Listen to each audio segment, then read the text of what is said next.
After you've set up paper mail, you can begin using it by navigating to the control panel dropdown, selecting add-ons, and clicking paper mail.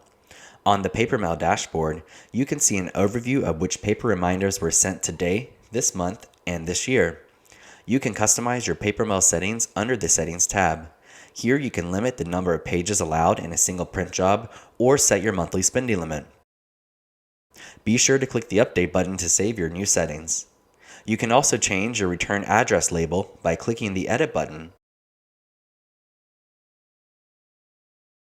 Be sure to click the Update button to save any changes. If there are any other issues with paper mail, you can view them under Pending for Approval, where you can choose to send or discard.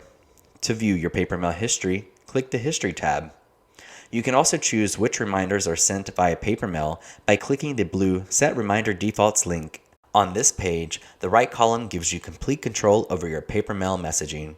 Simply click the toggle from off to on next to the paper reminder you would like to send. Once you have made your selections, you can either save as defaults for new customers or save and apply to existing customers. After you choose which way to save, a pop-up will ask you to confirm. Click Save. Before any paper reminders are sent, the Genie verifies your customers' addresses with the United States Postal Service, ensuring the highest deliverability rates. To view conflicts with the addresses on file, from the main menu, navigate to the Reports dropdown and select Paper Mail Conflicts. Here, you can confirm the address is correct for your customer or select the address the Postal Service suggests. If you have any further questions about paper mail, please don't hesitate to reach out to support.